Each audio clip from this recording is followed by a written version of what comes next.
Frères et sœurs dans le Seigneur, vraiment je vous salue. Je vous salue dans le nom de Jésus-Christ de Nazareth. Que le Dieu de paix, l'Emmanuel, le prince de la paix, le chef des chefs, le roi des rois, le tout-puissant vous fortifie en ces temps les derniers. Oh, je prie cet après-midi que la joie de Dieu intervienne dans la vie de quelqu'un qui a battu, qui a attristé.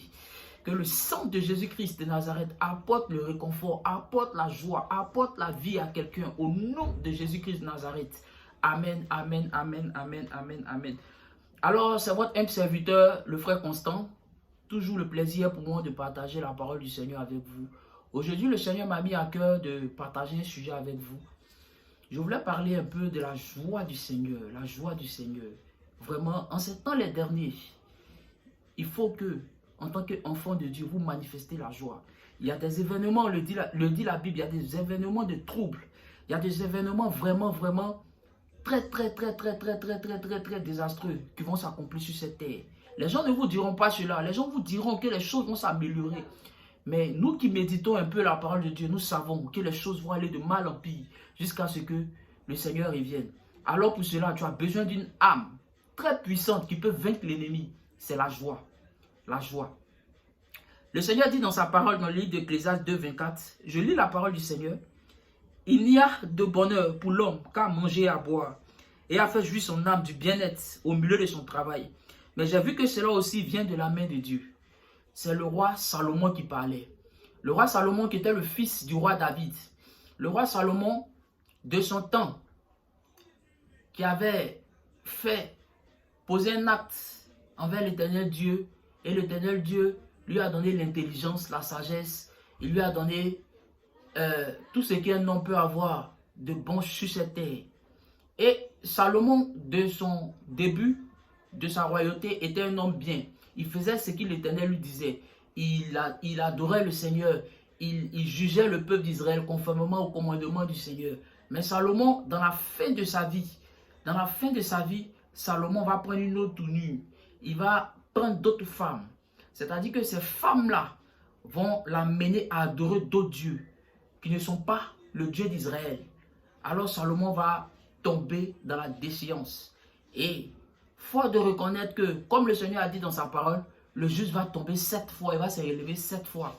Salomon s'est repenti de ses fautes. Et il a fait sortir ce livre d'Ecclésiaste, qui était un livre de repentance.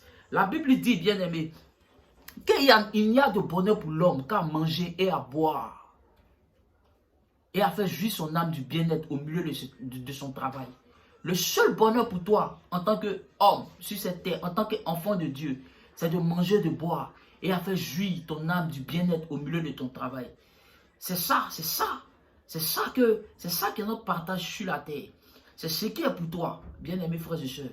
Donc, si tu entends ma voix, si tu entends ma parole sur cet après-midi, sache que le Seigneur veut te dire de te réjouir de ce que tu as actuellement. Du minimum, du peu que tu as, il faut que tu sois reconnaissant. Il faut que tu manifestes la gratitude pour ce que tu as. Il faut que tu sois en joie. Il faut que, si tu arrives à te vêtir, si tu arrives à t'occuper de ta famille, si tu arrives à payer ta maison, si tu arrives à avoir le bien-être, si tu arrives à avoir le réconfort, si tu as la santé, sache que c'est une joie pour toi. Sache que c'est une joie. Parce que la Bible déclare, dans l'Ecclésiaste 2, 24, le Seigneur a dit que si un homme fait ces choses, c'est la grâce de Dieu, c'est la main de Dieu. Regarde, ce n'est pas permis à tout le monde de faire ce que nous faisons actuellement. Il y a des gens même actuellement où je te parle qui voulaient vivre la vie que tu vis. Mais hélas, avec tous les millions, tous les milliards qu'ils ont, ils sont actuellement à la morgue. Mais toi, tu as cette grâce de vivre. Il faut te réjouir. Il faut vivre Christ. Il faut manifester Christ. Si tu n'as pas encore le Seigneur Jésus-Christ de Nazareth, pendant que je suis en train de parler, c'est le moment pour toi de te réconcilier avec lui. On ne peut pas parler de joie sans mentionner le prince de la joie, sans mentionner le prince de la paix. C'est lui qui donne la joie à un être humain. C'est lui qui peut donner la joie à une femme. La Bible déclare qu'il est le consolateur par excellence. Il dit dans le livre de Proverbes 17 à partir du verset 22. Un cœur joyeux est un bon remède. Un esprit abattu dessèche les eaux. Je ne sais pas en ces moments de la fin, qu'est-ce qui peut te donner la joie. Regarde, les gens perdent des millions. Les gens perdent de l'argent pour aller regarder des concerts. Les gens vont à Sini. Les gens vont dans des endroits. Tout ça pour avoir une seule chose, la joie. Oh, le Seigneur veut te donner la joie gratuitement, frère. Le Seigneur veut te donner la joie gratuitement, ma soeur. Si tu m'entends, sache que c'est le moment pour toi de te réconcilier avec ton Créateur, de te réconcilier avec ton Seigneur. C'est le prince de la joie. Amen. Alléluia. C'est la joie qui nous ressuscite. Amen. Il dit dans le livre encore, dans le livre d'Ecclésiaste 3, à partir du verset 22. Il dit, j'ai vu qu'il n'y a de mieux pour l'homme que de se réjouir de ses œuvres. C'est là sa part. Car qui le fera jouir de ce qui sera après lui? Tout ce qu'il y a de mieux pour toi aussi, c'est de te réjouir de tes œuvres. En plus de manger et de boire, et de faire jouir ton âme du bien-être au milieu de ton travail, c'est de te réjouir de tes œuvres. Alléluia. C'est ce qui peut t'apporter la joie de ton vivant. Parce que si tu quittes la terre, qu'est-ce qui prouve que celui-même que tu vas laisser sur cette terre, qu'est-ce qui prouve que l'enfant même que tu es en train d'éduquer pour laisser sur cette terre, va gérer tous tes biens, va gérer tout ce que tu as. Alors c'est de ton vivant, tu dois manifester cette joie. C'est de ton vivant, tu dois chercher le prince de la joie. C'est de ton vivant, tu dois chercher à rentrer en contact avec celui-là même qui peut te donner la vie éternelle, la vie après la mort. Le Seigneur Jésus-Christ de Nazareth, le maître des maîtres, le lion de la tribu de Juda. Frères et sœurs, regarde, il a dit dans sa parole dans le livre 1 Thessaloniciens 5 à partir du verset 16, il dit soyez toujours joyeux, toujours. Toujours, en toutes circonstances, en tout moment, quelles que soient les adversités, tu peux créer ta joie toi-même.